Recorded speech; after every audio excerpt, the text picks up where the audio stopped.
முதல்வர் நடவடிக்கை எடுப்பாரா?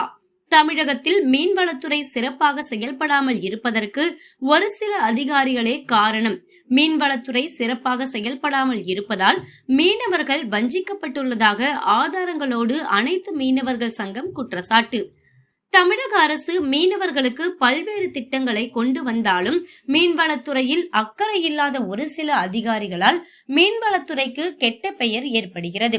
மீன்வளத்துறையில் ஒரு சில அதிகாரிகள் முறையாக செயல்படாததால் மீனவர்கள் தொடர்ந்து பல்வேறு இன்னல்களை சந்தித்து வருவதாக சென்னை காசிமேட்டில் அனைத்து மீனவர் சங்கம் சார்பில் நடைபெற்ற செய்தியாளர் சந்திப்பில் பல்வேறு ஆதாரங்களுடன் சங்கத்தின் தலைவர் டாக்டர் நாஞ்சில் பி ரவி கூறியதாவது: தமிழக மீனவர்களுக்கு மத்திய மாநில அரசுகள் பல திட்டங்களை செயல்படுத்தினாலும் ஒரு சில அதிகாரிகளின் அலட்சியத்தால் மீனவர்களின் வாழ்வாதாரம் வெகுவாக பாதிக்கப்பட்டுள்ளது. குறிப்பாக ஒரு மீனவர் பெயரில் ஒரு படகுதான் இருக்க வேண்டும் என சட்டம் கொண்டு வரப்பட்ட நிலையில் தன் மீது உள்ள படகுகளின் பெயர்களை தன்னுடைய குடும்பத்தாரின் பெயர்களுக்கு மாற்றிய போதும் படகுகளுக்கான டீசல் மானிய அட்டைகளை படகு உரிமையாளர்களின் பெயர்களில் மாற்றி கொடுக்காமல் மீன்வளத்துறை உதவி இயக்குனர் திரு நாகேஸ்வரன் காலதாமதம் செய்வதால் வங்கிக் கடனும் வங்கிக் கடனுக்கு அரசு தருகின்ற 35% மானியமும் கிடைக்காமல் மீனவர்களின் வாழ்வாதாரம் பாதிக்கப்பட்டுள்ளது என்று முதல்வருக்கும் உயர் அதிகாரிகளுக்கும் கடிதம் எழுதினாலோ தகவல் தெரிவித்தாலோ முதல்வருக்கும் உயர் அதிகாரிகளுக்கும் வேற வேலை இல்லை, இவருடைய கடிதத்தை படிப்பதுதான் வேலையா என்று காசிமேடு துறைமுக மீன்வளத்துறை உதவி இயக்குனர் திரு நாகேஸ்வரம் கேட்கிறார் என்று ஆதங்கத்துடன் ஆதாரங்களை காட்டி பேசினார். மத்திய மாநில அரசுகள் மீனவர்களுக்கு நல்லது செய்ய நினைத்தாலும் காசிமேடு மீன்பிடி துறைமுக உதவி இயக்குனர் திரு நாகேஸ்வரம் அலட்சிய போக்கால் காசிமேடு மீனவர்களின் வாழ்வாதாரம் பாதிக்கப்பட்டுள்ளது என்று ஆதாரங்களுடன் பேசினார். மத்திய மாநில அரசுகள் மீனவர்களை பழங்குடியினர் பட்டியலில் சேர்க்க நடவடிக்கை எடுக்க வேண்டும். காசிமேடு மீன்பிடி துறைமுகத்தை மீன்வள பூங்காவாக அறிவிக்க வேண்டும். ஆண்டுக்கு 70,000 கோடி ரூபாய் அந்நிய செலவாணியை ஈட்டி தரும் இந்த மீனவர்களுக்கு தமிழக பட்ஜெட்டில் அதிக நிதியை ஒதுக்க வேண்டும். உலக முதலீட்டாளர் மாநாட்டில் தமிழகத்திலிருந்து அதிக மீன்களை வெளிநாடுகளில் இறக்குமதி செய்ய ஒப்பந்தங்கள் போட வேண்டும் போன்ற கோரிக்கைகள் முன்வைக்கப்பட்டது. தமிழக அரசும் மீனவர்களுக்கு மந்திரி பதவியும் வழங்கவில்லை, மீனவர்களுக்கு குறிப்பிட்ட மாவட்ட செயலாளர் பதவியும் வழங்கவில்லை, ஒரு உயர் பதவியும் இதுவரை கொடுக்கவில்லை. மீனவர்களில் ஒருவர் உயர் பதவியில் இருந்தால்தான் மீனவர்களின் கஷ்டங்கள் குறித்து மேல்நிலையில் உள்ளவர்களிடம் தெரிவிக்க முடியும் என தெரிவித்தார். அப்படி யாருக்கும் உயர் பதவி வழங்கப்படவில்லை என்பதால் தான் இந்த பத்திரிகையாளர் சந்திப்பின் போது பல ஆதாரங்களுடன் எடுத்துக்காட்டி பேசினார். அப்போது சங்கத்தின் மாநில துணைத் தலைவர் ஜே தணிகைமலை, மாநில துணை செயலாளர் கே ரமேஷ், வடசென்னை மாவட்ட தலைவர் எஸ் பெரியசாமி, வடசென்னை மாவட்ட துணைத் தலைவர் என் எழிலரசன், மாநில இளைஞரணி தலைவர் ஜி கே ரமேஷ், செயல் வீரர்கள் Rajkamal, R Suresh, Vinod, G Sanjay, D மோகன், சிவலிங்கம், டி சந்துரு, மாநில வர்த்தக அணி தலைவர் G Mahesh, Gunasekaran, R K Nagar பகுதி துணை செயலாளர் ஜி மணி, திருவள்ளூர் மாவட்ட தலைவர் எம் பரசுராமன், திருவள்ளூர் மாவட்ட தலைவி பி சூரியகலா மற்றும் விசைப்படகு உரிமையாளர்கள், பைபர் படகு உரிமையாளர்கள், கழக நிர்வாகிகள், பிற அணி நிர்வாகிகள் என பலர் கலந்து கொண்டனர். அப்போ இத வச்சு வங்கி கடன் பெறதுக்கு வங்கிக்கு போனா ஆர்சி புக்கு வேற ஆளு பேர்ல இருக்கு, டீசல் மானிய அட்டை வேற பேர்ல இருக்கு. ஒரு ஆவணம் மட்டும் தான் உங்க பேர்ல இருக்குது, இன்னொரு ஆவணம் ஆனா படகு எண்ணு ஒண்ணு. ரெண்டு ஆவணத்திலையும் படகு எண்ணு ஒண்ணு. இது தற்போதைய ஓனர் பேர்ல இருக்கு, அட்டை பழைய ஓனர் பேர்ல இருக்கு. அப்ப இதை வச்சு எப்படி நாங்க உங்களுக்கு வங்கி கடன் கொடுக்க முடியும் அப்படின்னு அரசாங்கம் கேக்குது. 10 லட்சம் 15 லட்சம் இன்னைக்கு மத்திய மாநில அரசுகள் மீனவருக்கு வங்கி கடன் கொடுக்குறாங்க. இதுல 35% சப்சிடி கொடுக்குறாங்க. 15 லட்சம் ரூபாய் வங்கி கடன் கொடுத்தாங்கன்னா அதுல மானியம் 35%னா ஏறக்குறைய 5,4 லட்சம் ரூபாய் ஒரு விசைப்படகு உரிமையாளருக்கு கிடைக்கும். அதை கிடைக்க விடாதபடி இன்னைக்கு இங்க இருக்கக்கூடிய உதவி இயக்குனர் பண்ணிக்கிட்டு இருக்கிறார். இதை போய் பேர் மாற்றம் பண்ணி கொடுங்கன்னு கேட்டா காலதாமதம் பண்ணி நீட்டிப்பு செய்து மீனவர்களை வந்து கொத்தடிமை மாதிரி ஐயா அப்படின்னு போய் கையை கட்டி நிற்கிற பரிதாப சூழ்நிலையை இன்னைக்கு உருவாக்கிட்டு இருக்கிற அராஜக போக்கோட நடந்துகிட்டு இருக்கிற உயர் அதிகாரியுடைய பேச்சை கூட மதிக்கிறது கிடையாது. கமிஷனர் சொன்னா கூட இங்க வந்து அங்க தலையாட்டு வந்துடும், இங்க வந்து செய்யறது கிடையாது. இங்க இருக்கக்கூடிய உதவி இயக்குனருக்கு ஜீப்பு மீனவளத்துறையுடைய ஜீப் இருக்கு. ஆனா அந்த ஜீப்புக்கு டிரைவர் கூட போடல, அரசாங்கம் போடல. இங்க பணி செய்யக்கூடிய ஒரு பணியாளரை இவரு டிரைவரா போட்டு வேற நோக்கத்துக்கு அவரை வேற வேலைக்கு எடுத்தாங்க. நான் அவரை டிரைவரா பயன்படுத்தி அவர் வந்து உல்லாசமா சுத்திட்டு வர்றாரு. இப்படி பரிதாபமான சூழ்நிலை மீன்வளத்துறை இருந்துகிட்டு இருக்கு. தமிழ்நாட்டில் மீன்வளத்துறையை எடுத்தா எங்களுக்கு வந்து மீன்வளத்துறை அமைச்சர் தான் எங்களுக்கு தரல, நல்ல அதிகாரியாக தரலாம், அதை கூட தரல. எந்த விதமான திட்டங்களும் இல்லை. அரசாங்கம் போடணும்னா கடைநிலையில் இருக்கக்கூடிய இந்த மாதிரி உதவி இயக்குநர்கள் மக்களுடைய பிரச்சனை என்னன்னு தெரிஞ்சு அது அரசாங்கத்துக்கு சொல்லணும். அப்படி சொல்லக்கூடிய அளவுக்கு தகுதி இல்லாத ஆளுங்களை எல்லாம் எங்களுக்கு உதவி இயக்குனராக போட்டிருக்காங்க. குறிப்பா சுனாமி வந்ததுக்கு அப்புறம் கடல்ல பல்வேறு மாற்றங்கள் நிகழ்ந்து போச்சு. பல்வேறு மாற்றங்கள்னா கடல்ல வந்து அலைகள் வந்து ஒரு அலை, ரெண்டு அலை, மூணு அலை வந்தது போய் இப்போ வந்து அடுக்கடுக்கான அலைகள் தொடர்ச்சியா வந்துகிட்டு இருக்கு. அப்ப அந்த அலைகள்ல படகு தாண்டி போறதுக்கு படகுடைய நீளம் அதிகமா இருந்தா மட்டும்தான் எங்களால உயிர் தப்பிக்க முடியும். அதனால ஃபைபர் படகு, நாட்டு படகுகள் வந்து நாங்க படகுடைய நீளத்தை நீட்டி வச்சிருக்கிறோம். எங்களுக்கு உங்களுடைய அரசாங்கம் மானியம் தரலாலும் பரவாயில்ல, எங்க உயிரை தற்காத்துக் கொள்றதுக்கு நான் கடல்ல பயணம் பண்றதுக்கு இந்திய நாட்டு குடிமகன் என்கிற அடிப்படையில என்னுடைய வாழ்வாதாரத்துக்கு நான் மீன்பிடிக்க போறதுக்கு என்னுடைய படகுக்கு தற்காலிக எண்ணாவது கொடுங்கன்னு கேட்கிறோம்.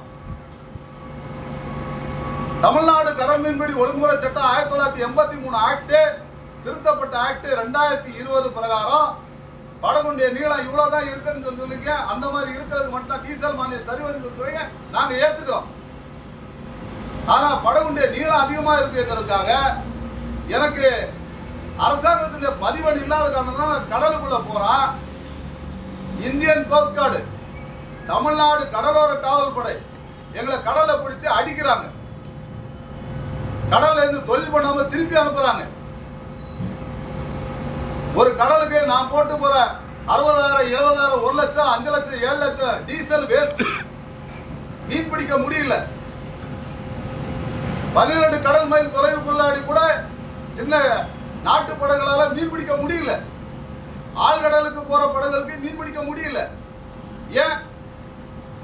கீழே இருக்கக்கூடிய கடல்நிலை அதிகாரிகள் இங்க இருக்கக்கூடிய பிரச்சனைய உயர் அதிகாரிகளுக்கு எடுத்து சொல்றதுக்கு தகுதி இல்லாத ஆளுகளா இருக்கிறாங்க.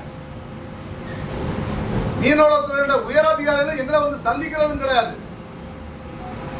ஒரு கருத்து கேட்பு கூட்டம்ங்கிறது தமிழ்நாட்டில் நடத்தப்படாத மாவட்டம் சொன்னா அது வந்து சென்னை மாவட்டம் தான். மீனவருடைய பிரச்சனை என்னன்னு தெரிஞ்சுக்கிறது கருத்து கேட்பு கூட்டம் நடத்தினா தானே மீனவனுடைய பிரச்சனையை சொல்ல முடியும். மாண்புமிகு பிரதமர் அவர்களும் முதல்வர் அவர்களும் வெளிநாடுகளுக்கு செல்றீங்க, உலக நாடுகளோட போய் ஒப்பந்தம் போட்டு வர்றீங்க. என்ன ஒப்பந்தம் போட்டு வந்திருக்கிறீங்க? காசிமேடு கடற்கரையை நாங்க வந்து மீன்வள பூங்கா ஆக்குங்கன்னு சொல்லி தொடர்ச்சியா கேட்டு இருக்கிறோம். எங்களுக்கு மீன் விலை போக மாட்டேங்குது. உலக நாடுகளிலே அதிகமா விரும்பி வாங்கக்கூடிய எல்லோஃபின் டியூனா, ஸ்கிப்ஜாக், மார்லின் போன்ற மீன்கள்லாம் வந்து ஒமேகா 3, ஒமேகா 6, ஒமேகா 12 சொல்லி இருக்கக்கூடிய புராத சத்துக்கள் நிறைந்த மீன்கள் கிடைக்கக்கூடிய மிகப்பெரிய கடல் வந்து நம்ம கடல். வெளிநாட்டு கப்பல்கள் வந்து இந்திய கடல்ல கொள்ளடிச்சுட்டு போறோம், கோடி கோடியா கொள்ளடிச்சுட்டு போறோம். பல லட்சம் பில்லியன் டாலருக்கு வந்து மீன்களை கொள்ளடிச்சுட்டு போறோம். அந்த மீன்களை பிடிக்கிற அளவுக்கு இன்னைக்கு தமிழக மீனவர்கள், இந்திய மீனவர்கள் தகுதி ஆயிட்டாங்க. அப்படி தகுதியான இந்த மீனவர்களுக்கு மீனை ஏற்றுமதி செய்யறதுக்கு எந்த நாட்டோட அது நம்ம பிரதமரோ முதல்வரோ போய் ஒப்பந்தம் போட்டு இந்தியாவில இருந்து நாங்க வந்து இத்தனை மெட்ரிக் டன் யுஎஸ் நாடுகளுக்கு இல்ல சவுத் ஆப்பிரிக்காவுக்கு சவுதி அரேபியாவுக்கு இல்ல துபாய்க்கு ஜப்பானுக்கு இங்கிலாந்துக்கு அமெரிக்காவுக்கு ஏதாவது ஒரு நாட்டுக்கு நாங்க இத்தனாயிரம் மெட்ரிக் டன் மீன்கள் வந்து இறக்குமதி செய்யறதுக்கு அனுமதி வாங்கிட்டேன்னு சொல்லி என்னைக்காவது ஒப்பந்தம் வந்திருக்குதா? அப்படி ஒப்பந்தம் இல்லாததுனால நாங்க கொண்டு வரக்கூடிய மீன்கள் அத்தனையுமே லோக்கல் மார்க்கெட்ல கூவி கூவி விற்கிற மாதிரி இருக்கிறோம். ஆனா எல்லாத்துக்குமே நீங்க வந்து பூங்கா அமைச்சிட்டீங்க. கணினிகள் நிறைய பயன்படுத்தக்கூடிய இடத்த மென்பொருள் பூங்கான்னு சொல்லி டைட்டில் பார்க்க அறிவிச்சிட்டீங்க. கும்மிடி பூட்டிக்கு போனா அங்க வந்து இரும்பு தொழிற்சாலைகள் எக்கு பூங்கான்னு அறிவிச்சிட்டீங்க. தூத்துக்குடியில காலணிகள் தயாரிக்கிறதுக்கு காலணி பூங்கா அமைச்சிட்டீங்க. கோயம்புத்தூர் எடுத்தா அங்க வந்து பெரிய பெரிய இண்டஸ்ட்ரியல் வந்ததுக்காக அங்க வந்து ஒரு பூங்கா, ஜவுளி பூங்கா, இப்படி எல்லாத்தையும் ஆக்கின நீங்க தமிழக மீனவர் நலன் கருதி ஏதாவது ஒரு இடத்துல, அதுவும் குறிப்பா காசிமேடு மீன்பிடி துறைமுகத்தை மீன்வள பூங்காவை அறிவிச்சா இங்க பிடிக்கக்கூடிய மீன்கள் அனைத்துமே வேல்யூ ஆர்டர் செய்யப்பட்டு உலக நாடுகளுக்கு ஏற்றுமதி செய்யும் போது இந்த மீனவருடைய வாழ்வாதாரம் உயரும். ஆண்டுக்கு 75,000 கோடி ரூபாய் அந்நிய செலவாணியை ஈட்டுக் கொடுக்கக்கூடிய இந்த மீனவ சமூகம் குறிப்பாக தமிழகத்துல 5,000 கோடி ரூபாயிலிருந்து 6,500 கோடி ரூபாய் வரைக்கும் இன்னைக்கு வந்து அந்நிய செலவாணியை ஈட்டுக் கொடுக்கக்கூடிய இந்த தமிழக மீனவர்களுக்கு பட்ஜெட்ல ஒண்ணுமே இல்லை. கதறி கதறி கத்தி கத்தி நாங்க கேட்கிறோம், டீசலை எங்களுக்கு உற்பத்தி விலைக்கு கொடுங்க. நாங்க வணிக நோக்கத்தோட மீன் பிடிக்க போகல, வயிற்று குழப்புக்காக மீன் பிடிக்க போறோம். அரசியல்ல ஒரு மாற்றம் ஏற்பட்டால் மட்டும்தான் இந்த பிரச்சனைக்கு தீர்வு காண முடியும் அப்படின்னு சொல்லி இளைஞர்கள் எல்லாருமே விரும்புறாங்க. திமுக இந்த வாட்டி மனப்போக்கோட அவங்க வந்து நம்ம ஜெயிச்சிடலான்னு இருக்கிறது கண்டிப்பா நடக்காது. மீனவர்களுக்கு மீனவளத்துறை மந்திரி பதவி கொடுக்கல, மீனவர்களுக்கு மாவட்ட செயலாளர் பதவி கொடுக்கல போன்ற பல்வேறு குற்றச்சாட்டுகள் அடுக்கடுக்கா இன்னைக்கு இருக்கக்கூடிய திமுக மேல இருக்கு. அதே போல தொகுதி மறுசீரமைப்பை நாங்க கேட்டுக்கிறோம். மத்திய அரசு இன்னைக்கு வந்து மாநிலங்களுடைய தொகுதியை மறுசீரமைப்பு செய்ய போறோம்னு சொன்னா எல்லா கட்சிக்காரங்களும் நீங்க ஐயோ மொய்னு கத்துறீங்களே. நாங்க மீனவர்கள் உங்களுடைய தேர்தல் அறிக்கையில் நீங்க சொல்லி இருக்கிறீங்க, மீனவர்கள் பழங்குடியினர் பட்டியலா அறிவிப்போம், சி ட்ரைபா அறிவிப்போன்னு சொன்னீங்கல்ல, அதுக்காக ஒரு சின்ன துரும்ப நீங்க கிள்ளி போட்டிருக்கீங்களா? எதையுமே செய்யல. கச்சத்தீவை மீட்பு சொன்னீங்க, செய்தீங்களா? எதுவுமே செய்யல. படிப்படியா டாஸ்மாக மூடுன்னு சொன்னீங்க, செய்தீங்களா? எதுவுமே செய்யல.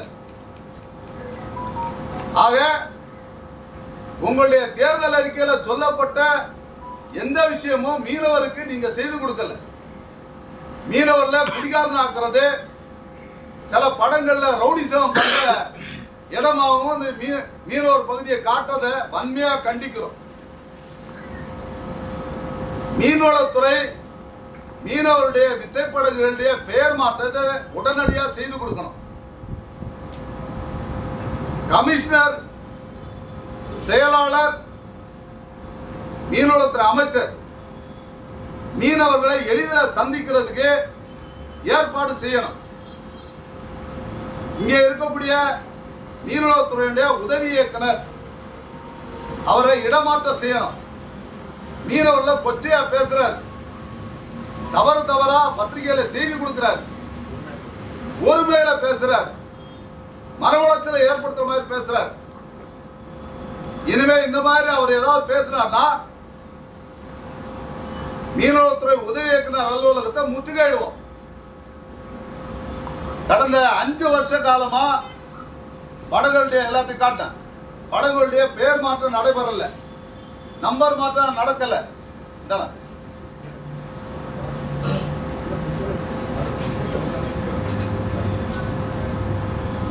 இந்த பாருங்க, படகு எண்ணு ஒன்னா தான் இருக்கு. ஆனா ஆர்சி புக்கு வேற ஒரு பேர்ல இருக்கு, டீசல் மானிய அட்டை வேற ஒரு பேர்ல இருக்கு. இத கேட்டா நாங்க குற்றவாளியா?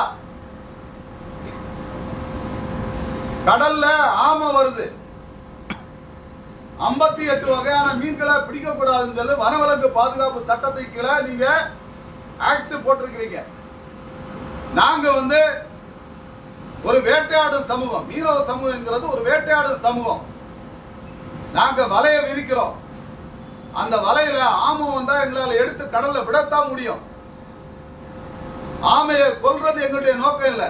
ஆமை பட்டுடுச்சுனால அதை எடுத்து சாமின்னு சொல்லி அதுக்கு மஞ்சள் குங்குமம் வச்சு கடல்ல விட்டுருவோம்.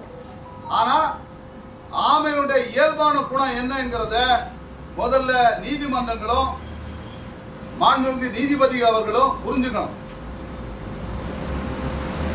ஆமை எங்க ஒரு இடத்துல முட்டையிட்டு இனவிருத்தி நடத்துதோ அது திரும்பவும் கடலுக்குள்ள போயிட்டா அது பெருசாகி திரும்பவும் அதே இடத்துக்கு முட்டையிடும் என்கிறது தான் ஆமையுடைய இயல்பு.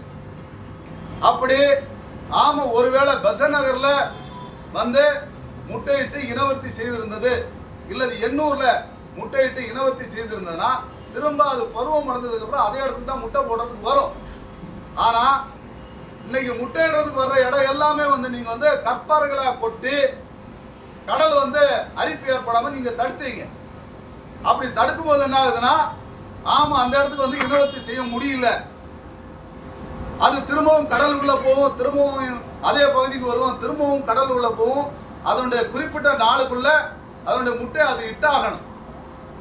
இல்லது கடல்ல வரக்கூடிய பிளாஸ்டிக் அதை எடுத்து அது முழுகிடுச்சுன்னா, குறிப்பா நீரோத்து காண்டம் போன்றவெல்லாம் கடல்ல மிதந்து வரும்போது பாத்தீங்கன்னா அது பலூன் மாதிரி மிதக்கும், அது ஒளிரும் தன்மையோட இருக்கும். ஆமை கடிச்சு சாப்பிடுற இனம் கிடையாது, அப்படியே லவக்கடி எடுத்து முழுங்கணும்னா அது வயிற்றுக்குள்ள போச்சுன்னா ஆமையுடைய சிறப்பு தன்மை ஒவ்வொரு 45 நிமிஷத்துக்கும் அடிப்பரப்புல இருந்து மேல மூச்சு விட்டுட்டு திரும்பவும் மூச்சு எடுத்துட்டு திரும்பவும் கடலுக்குள்ள போறது அதனுடைய இயல்பான சூழ்நிலை. இந்த மாதிரி 3-4 காண்டத்தை முழுகிடுச்சுன்னா அது ஒரு குறிப்பிட்ட லெவலுக்கு மேல அதால வர முடியாது. அப்ப வர முடியாத சூழ்நிலை அதுக்கு மெண்டல் ட்ராக் ஏற்படும். எதையா முட்டி மோதி கப்பல்லையோ படகையோ இல்லது வலைகளை பார்த்தோ அதுக்கு எல்லாமே தெரிஞ்சும் அதனுடைய இயல்பான தன்மைக்கு இல்லாம மெண்டல் ட்ராக்னால எதையா போய் முட்டி மோதி சாவும். கடற்கரையில ஒதுங்கக்கூடிய எந்த ஆமையாவது எடுத்து நீங்க வெட்டனரி டாக்டரை வச்சு போஸ்ட்மார்ட்டம் பண்ணி பார்த்துருக்கீங்களா? எதுவுமே செய்யாம வலையில ஆமை மாட்டிடுச்சுங்கிறதுக்காக சென்னை பகுதியில் இதுவரைக்கும் நடக்காத ஒரு நிகழ்வை தற்போது இருக்கக்கூடிய மீனவத்துடைய உதவி இயக்குனர் வந்ததுக்கு அப்புறம் தான் ஒரு விசைப்படகு உரிமையாளர் 6 தொழிலாளிகள் ஜெயிலுக்கு போனாங்க. ஆமையை பிடிச்சிட்டாங்கிற குற்றத்துக்காக. ஆமை அவங்க பிடிக்கல, வலையில பட்டது அவங்க எடுத்து கடல்ல விட்டாங்க. எல்லாத்தையும் அவங்க தான் வாய்மொழியா சொன்னாங்க. இவர் தன்னுடைய அதிகாரத்தை துஷ்பிரயோகம் செய்து அவங்க ஜெயிலுக்கு போக வேண்டிய கட்டாயம் ஏற்பட்டது. இப்படிப்பட்ட அதிகாரிகளை துறை ரீதியான நடவடிக்கை எடுக்கணும்னு சொல்லி மாண்புமிகு முதலமைச்சர் அவர்களையும் மாண்புமிகு மீன்வளத்துறை அமைச்சர் அவர்களையும் மீன்வளத்துறை செக்ரட்டரி கமிஷனரையும் தாழ்மையோடு கேட்டுக்கொள்றேன். மீனவருக்கு வரக்கூடிய பட்ஜெட்ல சிறப்பான அம்சங்கள் இடம்பெறணும். தொலைநோக்கு பார்வையோட காசிமேடு மீன்பிடி துறைமுகத்தை மீன்வள பூங்காவா மாற்றணும்னு சொல்லி இந்த நேரத்தில் பத்திரிகையாளர் வாயிலாக கேட்டுக்கொள்றேன். நன்றி, வணக்கம். இந்த பட்ஜெட்ல நிறைவேற்றப்படாவிட்டால் என்ன முடிவு எடுத்தீங்க? வரக்கூடிய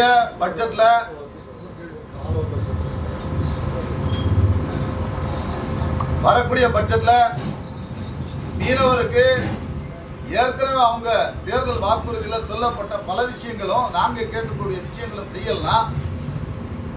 கண்டிப்பா ஆட்சி மாற்றம் ஏற்படும். மீனவருடைய பெருவாதியான ஓட்டு வங்கி யாருக்கு கிடைக்குதோ அவங்க தான் ஜெயிப்பாங்க. மீனவருக்கு அதிகமான பிரதிநிதித்துவம் கொடுக்கலங்கிற பெரிய குமரல் இருக்கு. ஏற்கனவே மீனவத்துறை அமைச்சர் கொடுக்கல. நாங்க வந்து 1 கோடி பேர் இருக்கோம். எங்களுக்கு வந்து ஒரு மாவட்ட செயலாளர் பதவி கூட இல்லை. கொங்கு மண்டலத்துக்கு பாத்தீங்கன்னா இத்தனை மாவட்ட செயலாளர் கொடுக்குறீங்க, இத்தனை மந்திரி பதவி கொடுக்குறீங்க. தமிழகத்தில் 14 கடலோர மாவட்டத்தில் ஏறக்குறைய 1 கோடி பேர் இருக்கிறோம். நாங்க ஓட்டு வங்கி, எங்களுடைய ஓட்டு வங்கி எல்லாத்தையும் நாங்க ஒரு அரசியல் கட்சி இல்லாம உங்களுக்கு வந்து போட்டு இருக்கிறோம். புதிய வரவா விஜய் அவருடைய கட்சி வந்திருக்குது. வேற கூட்டணிகள்லாம் மாறுறதுக்கான வாய்ப்பு இருக்கு. ஒரு மீனவத்துறை அமைச்சரா இருந்த, பல்வேறு துறைகளுடைய பொறுப்புகளில் இருந்த அண்ணன் ஜெயக்குமாரை தோற்கடிச்சு உங்களுக்கு வந்து கொடுத்து கூட இந்த சமூகத்தை நீங்க எண்ணி பார்க்கலைங்கிறது மாண்புமிகு தமிழக முதல்வர் மீது எங்களுக்கு மிகப்பெரிய வருத்தம் இருக்கு. இதெல்லாம் போக்குற மாதிரி இந்த பட்ஜெட்ல அவர் வந்து செய்யலாம். ஆட்சி மாற்றத்துல கண்டிப்பா அவர் வாயால சொல்ல வேண்டியது வரும். மீனவருக்கு செய்த துரோகத்துக்காக நம்ம வந்து தோத்துட்டோங்கிறது எண்ண வேண்டியது வரும். அவங்க அப்பா காலத்திலேயும் மீனவருக்கு ஒன்றும் செய்யலை, அவர் காலத்திலேயும் ஒன்றும் செய்யலைங்கிறது யதார்த்தம். அதிமுக பிரிஞ்சிருக்குங்கிற காரணத்தினால ஒருவேளை இவங்க நினைச்சிட்டு இருக்காங்க விஜய் புதிய வரவு இருக்குது, சீமானுடைய வரவுகள் இருக்கு, இப்படி எல்லாமே வேற ஒரு கூட்டணி மாற்றங்கள்ல கண்டிப்பா மாற்றம் ஏற்படுறதுக்கு வாய்ப்பு இருக்குங்கிறத தெரிஞ்சு. என்ன காரணத்துக்காக ஏடி அதை மாற்றி கொடுக்க மாட்டேன்னு சொல்றீங்க? காசு ஈஸி கேட்குறாரா இல்லை வேற அந்த மாதிரி வேறு இல்லை அட்ரஸ் ப்ரூஃப்லாம் எல்லாமே கரெக்டாக இருக்குங்களா? அதில் எல்லாமே அந்த அட்ரஸ் ப்ரூஃப்லாம் கரெக்டாக இருக்கு. அட்ரஸ் ப்ரூஃப்லாம் அந்த ஆர்சிபுக்கு மாற்றிட்டு டீசல் மாற்றி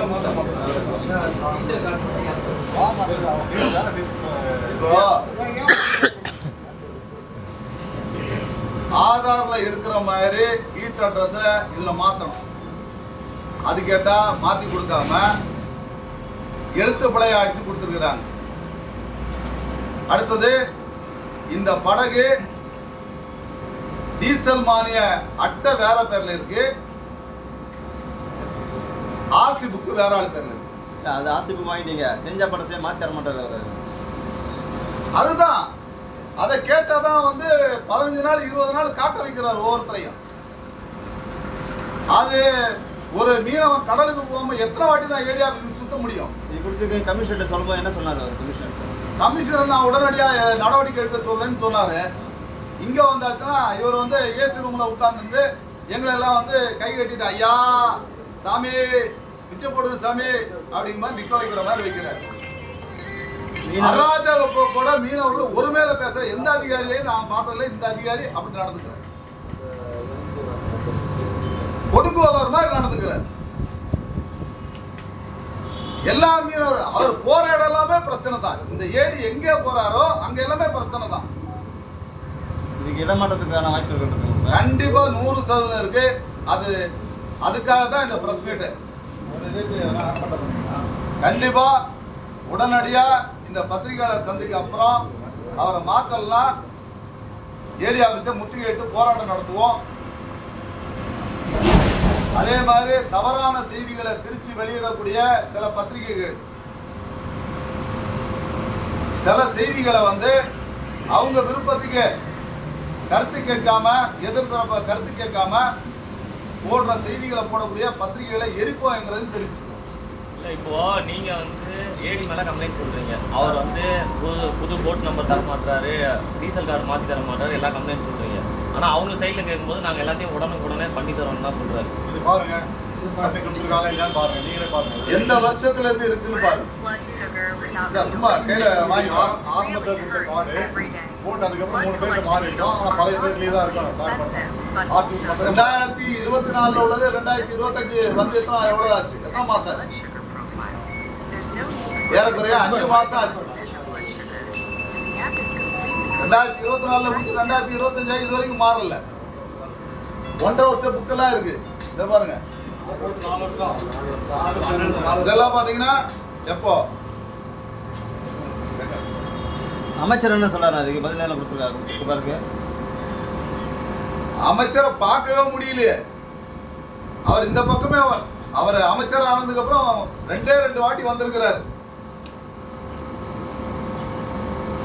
அடுத்தது பாத்தீங்கன்னா படகு முழுகுனா விடுபட்ட படகுகளுக்கு வந்து பல முறை மனு கொடுத்தாச்சு.